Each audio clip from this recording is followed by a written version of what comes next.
Adewale was a man of honor. A skilled hunter and craftsman, he had worked hard to build a future for himself in the kingdom.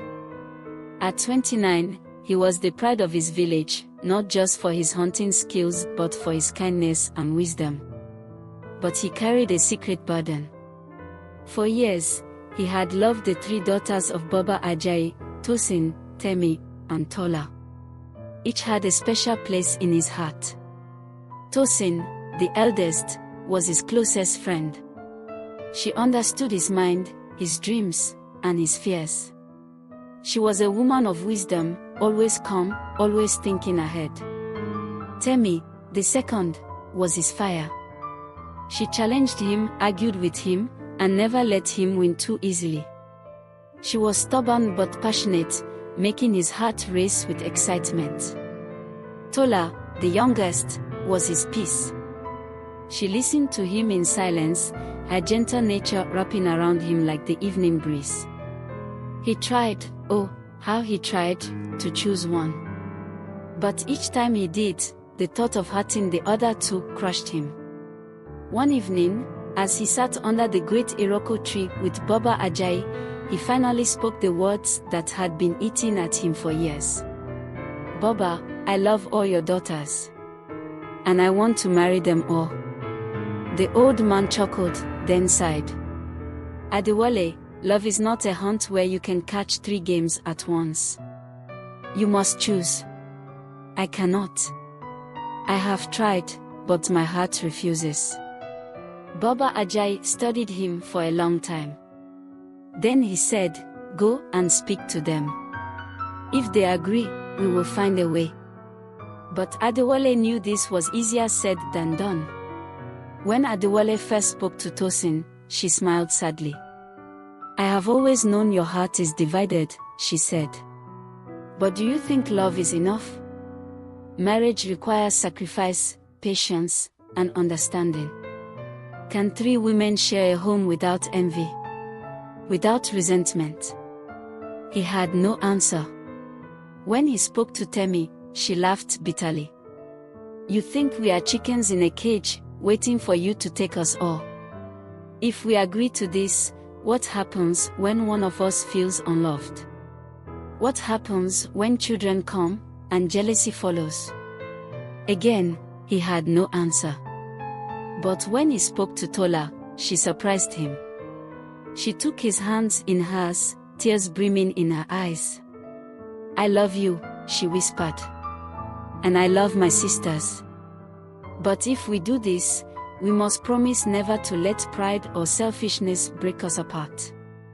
The 3 sisters met in private that night, speaking as only sisters could.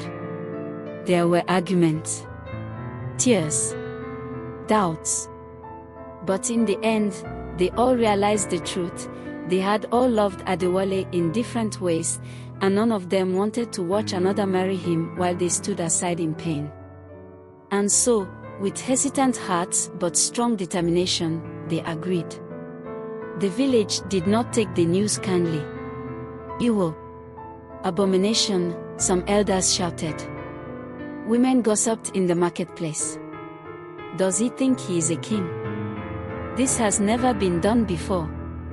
The head of the village, Baba Adeoti, called a meeting. Adewale stood before the elders, defending his love. "I do not do this out of greed or arrogance," he said. "I love them all, and they have chosen this path with me. Who are we to question the ways of the heart?" It was Baba Ajayi who saved the moment. "I have given my blessing," he said. "And if they can live in peace, then who are we to stop them?" Grudgingly, the elders agreed. But not everyone was pleased.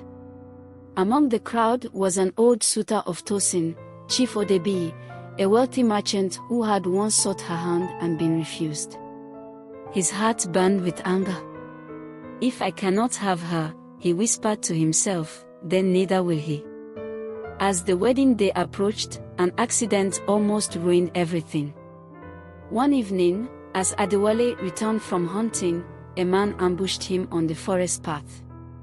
A sharp blade slashed across his back, and he barely fought off his attacker before the figure disappeared into the night. Bloodied and weak, Adewale staggered home. The village erupted in whispers. Who would want to harm him? It was Tosin who discovered the truth. Late one night, she overheard two men talking near the river. Chief Odebiyi had sent an assassin, hoping to kill Adewale before the wedding. The sisters were furious, but Adewale refused revenge. "No blood will be spilled on our wedding," he said. "Let our love be stronger than hatred." The wedding day arrived, and the village watched in silence. Some still disapproved. Others were simply curious. The sisters stood side by side, dressed in deep blue and gold, walking towards the man they had chosen. As the ceremony began, the village elder looked at them and asked, "Do you enter this union with love and understanding, knowing it will not be easy?"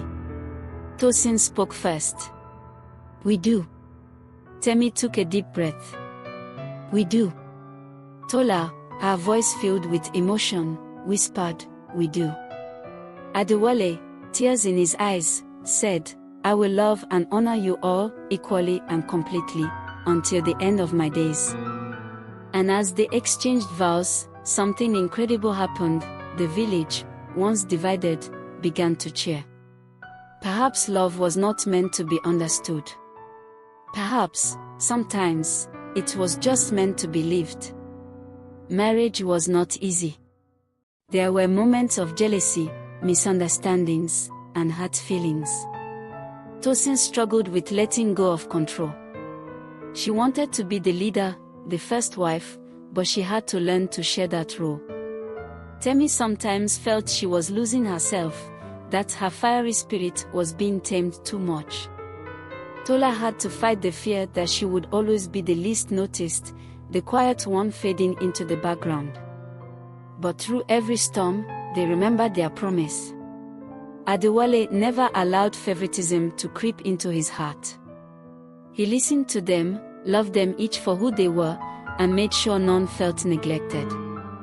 Over time, their love became a thing of legend, not because it was perfect, but because they worked for it.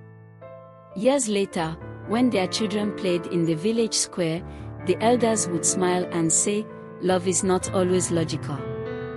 But when it is real, it finds a way." And so, the man who married three sisters became not just a story but a lesson in love, patience, and the power of the human heart. Thanks for watching. Please subscribe, like and share for more.